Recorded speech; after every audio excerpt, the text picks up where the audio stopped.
ओम नमः शिवाय। हर हर महादेव। आप सभी का स्वागत है हमारे यूट्यूब चैनल पर। आप सभी का दिन शुभ और मंगलमय हो। भगवान भोलेनाथ और माता पार्वती की कृपा आप सभी पर सदा हमेशा बनी रहे। आज हम लोग सोमवार व्रत की कथा को सुनेंगे। चलिए सोमवार की कथा प्रारंभ करती हूँ। बांसकल नामक ग्राम में किसी समय एक बिंदुक नामक ब्राह्मण रहता था। वह बड़ा अधम था, दुरात्मा और महापापी था। यद्यपि उसकी स्त्री बहुत सुंदरी थी, तो भी वो कुमार्ग पर ही चलता था। उसकी पत्नी का नाम चंचुला था। वह सदा उत्तम धर्म के पालन में लगी रहती थी, तो भी वह दुष्ट ब्राह्मण वेश्यागामी हो गया था। इस तरह कुकर्म में लगे हुए उस बिंदुक के बहुत वर्ष व्यतीत हो गए। उसकी स्त्री चंचुला काम से पीड़ित होने पर भी स्वधर्म नाश के भय से कलेश सहकर दीर्घकाल तक घर से भ्रष्ट नहीं हुई, परंतु दुराचारी पति के आचरण से प्रभावित हो आगे चल के वो भी दुराचारिणी हो गई। इस तरह दुराचार में डूबे हुए उन मूढ़ चित्त वाले पति पत्नी का बहुत सा समय व्यर्थ बीत गया। तदंतर शूद्र जातीय वेश्या का पति बना हुआ वह दूषित बुद्धि वाला दुष्ट ब्राह्मण बिंदु समय अनुसार मरकर नरक में जा पड़ा। बहुत दिनों तक नरक का दुख भोग कर वह मूढ़ बुद्धि पापी विंध्य पर्वत पर भयंकर पिशाच हुआ। इधर उस दुराचारी पति बिंदु के मर जाने पर वह मूढ़ हृदय चंचुला बहुत समय तक अपने पुत्रों के साथ अपने घर में ही रही।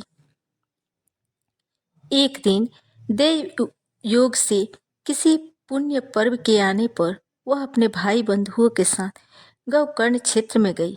तीर्थयात्रियों के संग से उसने भी उस समय जाकर किसी तीर्थ के जल में स्नान किया। फिर वह साधारणतया मेला देखने की दृष्टि से बंधुजनों के साथ यत्र तत्र घूमने लगी। घूमती घामती किसी देव मंदिर में गई और वहां उसने एक देव यज्ञ ब्राह्मण के मुख से भगवान शिव की परम पवित्र एवं मंगलकारिणी उत्तम पौराणिक कथा सुनी। कथावाचक ब्राह्मण कह रही थी कि जो स्त्री पुरुषों के साथ व्यभिचार करती है वो मरने के बाद यमलोक जाती है। तब यमलोक के दूत उनकी योनि में तपे हुए लोहे का परिध डालते हैं। पौराणिक ब्राह्मण के मुख से यह वैराग्य बढ़ाने वाली कथा सुनकर चंचुला भय से व्याकुल होकर वहां पर कांपने लगी। कथा समाप्त हुई और सुनने वाले सब लोग बाहर चले गए। तब वह भयभीत नारी एकांत में शिव पुराण कथा वाचने वाले ब्राह्मण देवता से बोली, ब्राह्मण, मैं अपने धर्म को नहीं जानती थी, इसलिए मेरे द्वारा बड़ा दुराचार हुआ है। स्वामीन, मेरे ऊपर अनुपम कृपा करके आप मेरा उद्धार कीजिए। आज आपके वैराग्य रस से ओतप्रोत इस प्रवचन को सुनकर मुझे बड़ा भय लग रहा है। मैं कांप उठी हूँ और मुझे इस संसार से वैराग्य हो गया है। मुझ मूर्छित वाली पापनी को धिक्कार है। मैं सर्वदा निंदा के योग्य हूँ, कुत्सित विषयों में फंसी हुई हूँ और अपने धर्म से विमुख हो गई हूँ। हाय, न जाने किस किस घोर कष्टदायक दुर्गति में मुझे पड़ना पड़ेगा और वहाँ कौन बुद्धिमान पुरुष कुमार्ग में मन लगाने वाले मुझ पापने का साथ देगा। मृत्यु काल में उन भयंकर यमदूतों को मैं कैसे देखूंगी? जब वे बलपूर्वक मेरे गले में फंदे डालकर मुझे बांधेंगे, तब मैं कैसे धीरज धारण कर सकूंगी?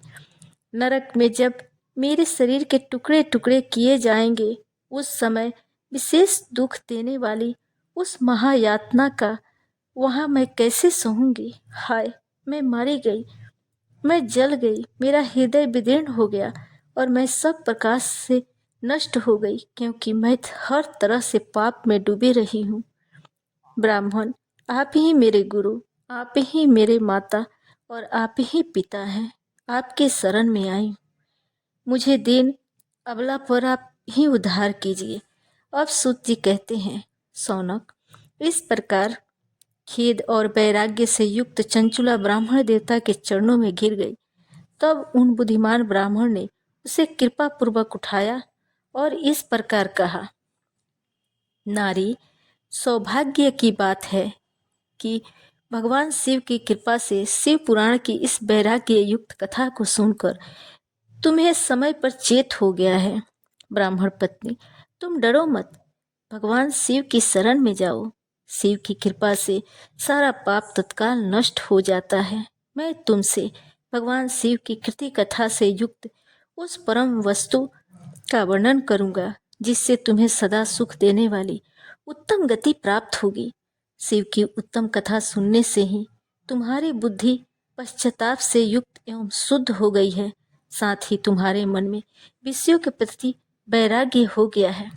पश्चाताप ही पाप करने वाले पापियों के लिए सबसे बड़ा प्रायश्चित है। सत्पुरुषों ने सब के लिए पश्चाताप को ही सब पापों का शोधक बताया है। पश्चाताप से ही सब पापों की शुद्धि होती है। जो पश्चाताप करता है वही वास्तव में पापों का प्रायश्चित करता है, क्योंकि सत्पुरुषों ने समस्त पापों की शुद्धि के लिए प्रायश्चित का उपदेश किया है। वह सब पश्चाताप से संपन्न हो जाता है। जो पुरुष विधि पूर्वक प्रायश्चित करके निर्भय हो जाता है पर अपने कुकर्म के लिए पश्चाताप नहीं करता, उसे प्रायः उत्तम गति प्राप्त नहीं होती है। परंतु जिसे अपने कुकृत्य पर हार्दिक पश्चाताप होता है वह अवश्य उत्तम गति का भागी होता है, इसमें संशय नहीं है। इस शिव पुराण की कथा सुनने से जैसे चित्त की शुद्धि होती है वैसे दूसरे उपायों से नहीं होती। जैसे दर्शन साफ करने पर निर्मल हो जाता है, उसी प्रकार इस शिव पुराण की कथा से चित्त अत्यंत शुद्ध हो जाता है, इसमें संशय नहीं है। मनुष्यों के शुद्ध चित्त में जगदम्बा पार्वती सहित भगवान शिव विराजमान रहते हैं। इससे वह विशुद्ध आत्मा पुरुष श्री सांब सदाशिव के पद को प्राप्त होता है। इस उत्तम कथा का श्रवण समस्त मनुष्यों के लिए कल्याण का बीज है। अतः यथोचित मार्ग से इसकी आराधना अथवा सेवा करनी चाहिए। वह भवबंधन रूपी रोग का नाश करने वाली है। भगवान शिव की कथा को सुनकर फिर अपने हृदय में उनका मनन एवं निधिध्यासन करना चाहिए। इससे पूर्णतया चित्त शुद्धि होती है। चित्त शुद्धि होने पर महेश्वर की भक्ति अपने दोनों पुत्रों ज्ञान और वैराग्य के साथ निश्चय ही प्रकट होती हैं। तत्पश्चात महेश्वर के अनुग्रह से दिव्य मुक्ति प्राप्त होती है, इसमें संशय नहीं है। जो मुक्ति से वंचित है उसे पशु समझना चाहिए, क्योंकि उसका चित्त माया के बंधन में आसक्त है। वह निश्चय ही संसार बंधन से मुक्त नहीं हो पाता। ब्राह्मण पत्नी, इसलिए तुम विषयों से मन हटा ले और भक्ति भाव से इस भगवान की पावन कथा को सुनो। परमात्मा शंकर की इस कथा को सुनने से तुम्हारे चित्त की शुद्धि होगी और इससे तुम्हें मोक्ष की प्राप्ति हो जाएगी। जो निर्मल चित्त से भगवान शिव के चरणारविंदों का चिंतन करता है उसकी एक ही जन्म में मुक्ति हो जाती है। यह मैं उत्तम सत्य कहता हूँ। अब सूत जी कहते हैं, सौनक, इतना कहकर वे श्रेष्ठ शिव भक्त ब्राह्मण चुप हो गए। उनका हृदय करुणा से आर्द्र हो गया था। वे शुद्ध चित्त महात्मा भगवान शिव का ध्यान में मगन हो गए। इसके बाद बिंदु की पत्नी चंचुला मन ही मन प्रसन्न हो उठी। ब्राह्मण का उक्त उपदेश सुनकर उसके नेत्रों में आनंद के आंसू छलक आए थे। वह ब्राह्मण पत्नी चंचुला हर्ष भरे हृदय से उन श्रेष्ठ ब्राह्मण के दोनों चरणों में गिर पड़ी और हाथ जोड़कर बोली, मैं कृतार्थ हो गई। तत्पश्चात उठकर वैराग्य युक्त उत्तम बुद्धि वाली स्त्री जो अपने पापों के कारण आतंकित थी, उस महान शिव भक्त ब्राह्मण से हाथ जोड़कर गदगद वाणी में बोली, ब्राह्मण, शिव भक्तों में श्रेष्ठ स्वामी, आप धन्य हैं, परमार्थदर्शी हैं और सदा परोपकार में लगे रहते हैं, इसलिए श्रेष्ठ साधु पुरुषों में प्रशंसा के योग्य हैं। साधु, मैं नरक के समुद्र में गिर रही हूँ, आप मेरा उद्धार कीजिए, उद्धार कीजिए। पौराणिक अर्थ तत्व से संपन्न जिस सुंदर शिव पुराण की कथा को सुनकर मेरे मन में संपूर्ण विषयों से वैराग्य उत्पन्न हो गया है, उसे इस शिव पुराण को सुनने के लिए मेरे मन में बड़ी श्रद्धा हो रही है। सूत जी कहते हैं, ऐसा कहकर हाथ जोड़कर उनका अनुग्रह पाकर चंचुला उस शिव पुराण की कथा को सुनने की इच्छा मन में लिए उन ब्राह्मण देवता की सेवा में तत्पर हो वहां रहने लगी। तदंतर शिव भक्तों में श्रेष्ठ और शुद्ध बुद्धि वाले ब्राह्मण देवता ने उसी स्थान पर उस स्त्री को शिव पुराण की उत्तम कथा सुनाई। इस प्रकार उस गौकर्ण नामक महाक्षेत्र में उन्हीं श्रेष्ठ ब्राह्मण से उसने शिव पुराण की परम उत्तम कथा सुनी, जो भक्ति, ज्ञान और वैराग्य को बढ़ाने वाली तथा मुक्ति प्रदान करने वाली है। उस परम उत्तम कथा को सुनकर ब्राह्मण पत्नी अत्यंत कृतार्थ हो गई। उसका चित्त सिद्ध ही शुद्ध हो गया। फिर ब्राह्मण शिव के अनुग्रह से उसके हृदय में शिव के सगुण रूप का चिंतन होने लगा। इस प्रकार उसने भगवान शिव में लगी रहने वाली उत्तम बुद्धि पाकर शिव के सच्चिदानंदमय स्वरूप का बारंबार चिंतन आरंभ किया। तत्पश्चात समय के पूरे होने पर भक्ति, ज्ञान और वैराग्य से युक्त हुई चंचुला ने अपने शरीर को बिना किसी कष्ट के त्याग दिया। इतने में ही त्रिपुर शत्रु भगवान शिव का भेजा हुआ एक दिव्य विमान द्रुत गति से वहां पहुंचा। उस परम उत्तम कथा को सुनकर ब्राह्मण पत्नी अत्यंत कृतार्थ हो गई। उसका चित्त शीघ्र ही शुद्ध हो गया। फिर भगवान शिव के अनुग्रह से उसके हृदय में शिव के सगुण रूप का चिंतन होने लगा। इस प्रकार उसने भगवान शिव में लगी रहने वाली उत्तम बुद्धि पाकर शिव के सच्चिदानंदमय स्वरूप को बारंबार चिंतन आरंभ किया।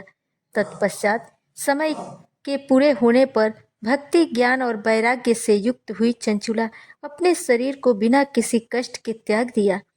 इतने में ही त्रिपुर शत्रु भगवान शिव का भेजा हुआ एक दिव्य विमान द्रुत गति से वहां आ पहुंचा, जो अपने अपने गणों से संयुक्त और भांति भांति के शोभा साधनों से संपन्न था।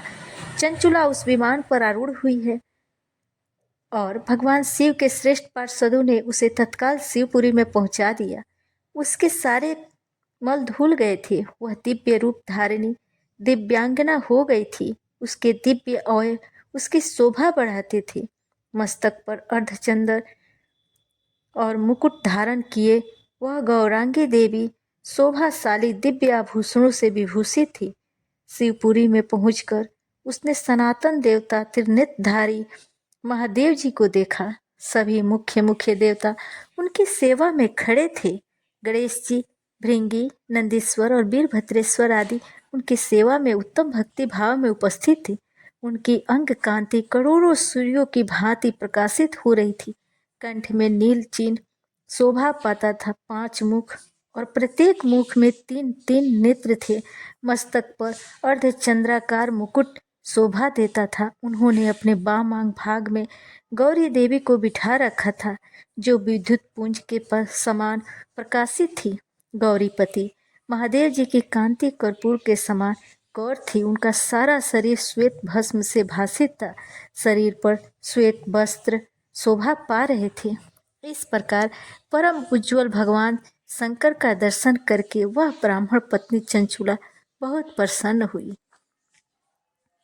अत्यंत प्रीतिपूर्वक होकर उसने बड़ी उतावली के साथ भगवान शिव को बारंबार प्रणाम किया।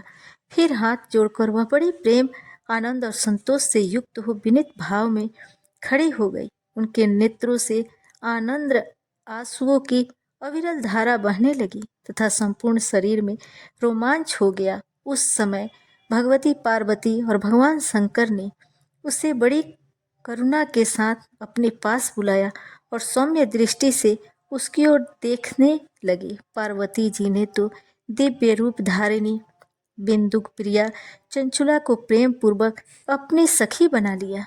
वह उस परमानंद धन ज्योति स्वरूप सनातन धाम में अविचल निवास पाकर दिव्य सौख्य से संपन्न हो अच्छे सुख का अनुभव करने लगी।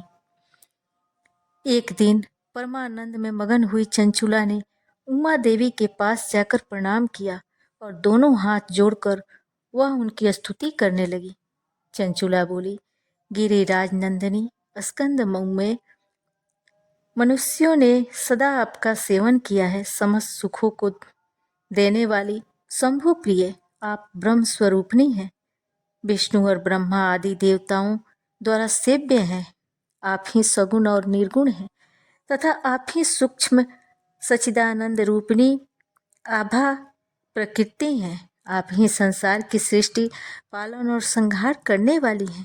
तीनों गुणों का आश्रय भी आप ही हैं। ब्रह्मा, विष्णु और महेश इन तीनों देवताओं का निवास स्थान तथा उनकी उत्तम प्रतिष्ठा करने वाली पराशक्ति आप ही हैं। सूत जी कहते हैं, जिससे सदगति प्राप्त हो चुकी थी, वह चंचुला इस प्रकार महेश्वर पत्नी उमा की स्तुति करके सिर झुकाए चुप हो गई। इसके नेत्रों में प्रेम के आंसू उमड़ आए थे। तब करुणा से भरी शंकर प्रिया भक्त बसला पार्वती देवी ने चंचुला को संबोधित करके इस प्रकार कहा। पार्वती जी बोली, सखी चंचुले सुंदरी, मैं तुम्हारी की हुई इस स्तुति से बहुत प्रसन्न हूँ। बोलो, क्या वर मांगती हो? तुम्हारे लिए मुझे कुछ भी न देने योग्य नहीं है।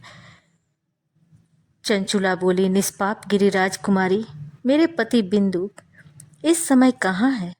उनकी कैसी गति हुई यह मैं नहीं जानती। कल्याणमयी दीन वत्सले, मैं अपने उन पति से जिस प्रकार संयुक्त हो सकूं वैसा ही उपाय कीजिए। महेश्वरी, महादेवी, मेरे पति एक शूद्र जातीय वेश्या के प्रति आसक्त थे और पाप में ही डूबे रहते थे। उनकी मौत मुझसे पहले ही हो गई थी। ना जाने वे किस गति को प्राप्त हुए। गिरिजा बोली, बेटी, तुम्हारा बिंदुक नाम वाला पति बड़ा पापी था। उसका अंतःकरण बहुत ही दूषित था। वेश्या का उपभोग करने वाला वह महामूढ़ मरने के बाद नरक में पड़ा। अगणित वर्षों तक नरक में नाना प्रकार के दुख भोग कर वह पाप आत्मा अपने शेष पाप को भोगने के लिए विंध्य पर्वत पर पिशाच बन के बैठा है। इस समय वह पिशाच अवस्था में ही है और नाना प्रकार के क्लेश उठा रहा है। वह दुष्ट वहीं वायु पीकर रहता है और वहीं सदा सब प्रकार के कष्ट सहता है।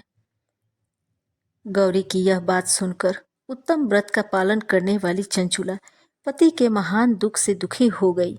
फिर मन को स्थिर करके उस ब्राह्मण पत्नी ने व्यथित हृदय से महेश्वरी को प्रणाम करके पुनः पूछा, महेश्वरी, महादेवी, मुझ पर कृपा कीजिए और दूषित कर्म करने वाले मेरे उस दुष्ट पति का अब उद्धार कर दीजिए।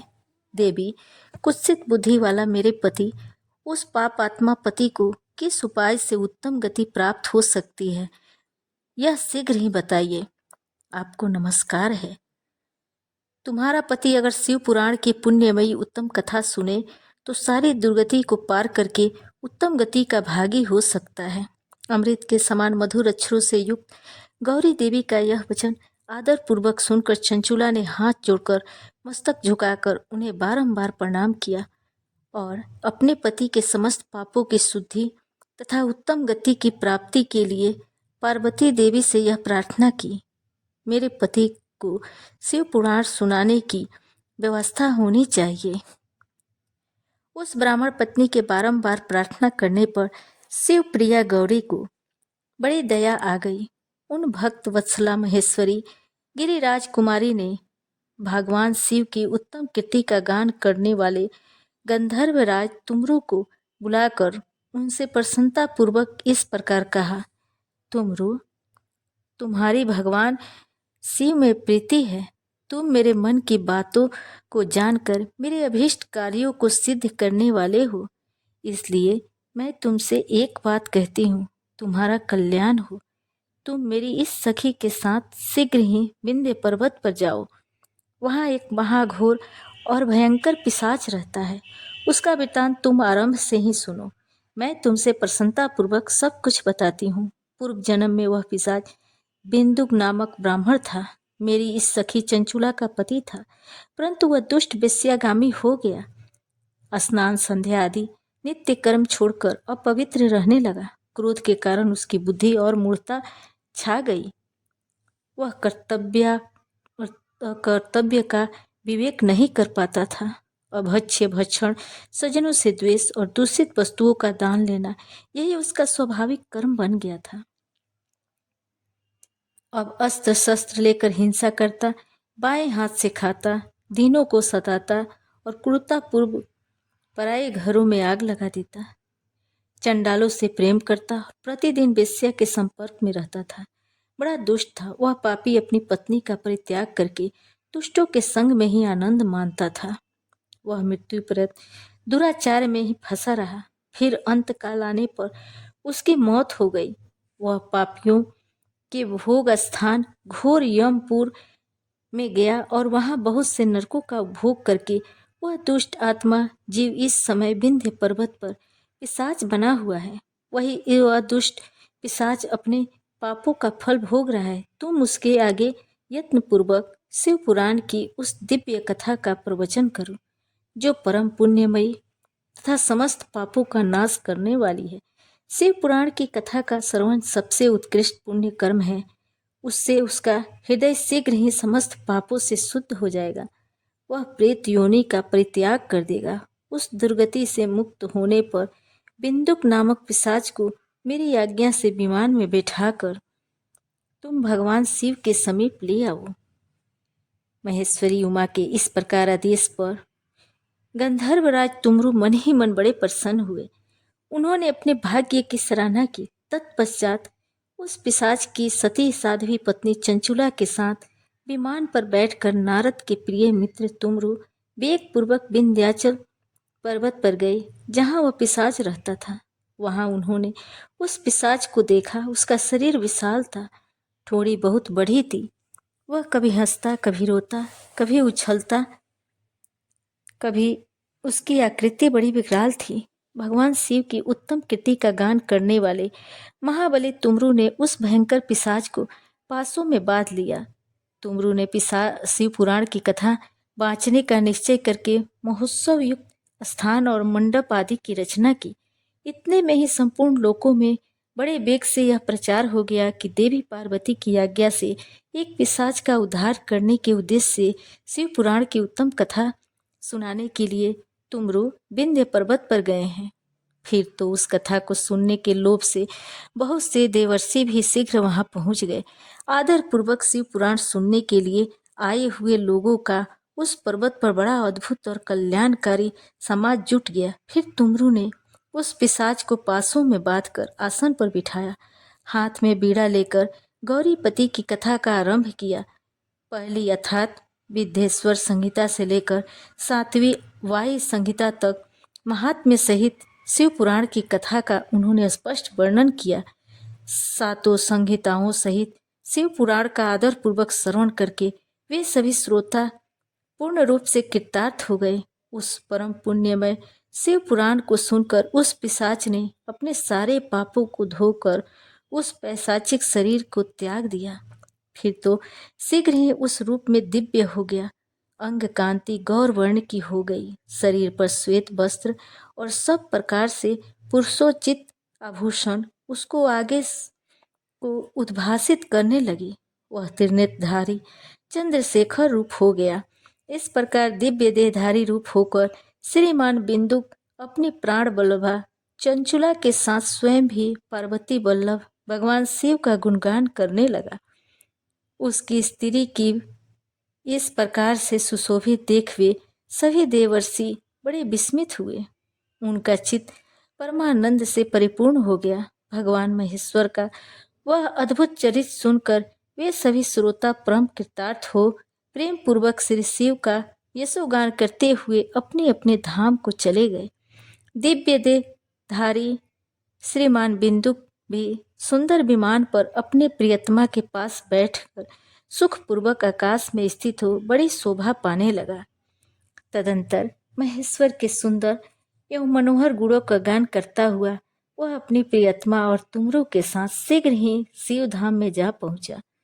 वहां भगवान महेश्वर तथा पार्वती देवी ने प्रसन्नता पूर्वक बिंदुक का बड़ा सत्कार किया और उसे अपना पार्षद बना लिया।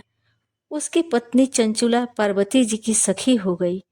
उस धनीभूत ज्योति स्वरूप परमानंदमय सनातन धाम में अविचल निवास पाकर वे दोनों दंपति परम सुखी हो गए।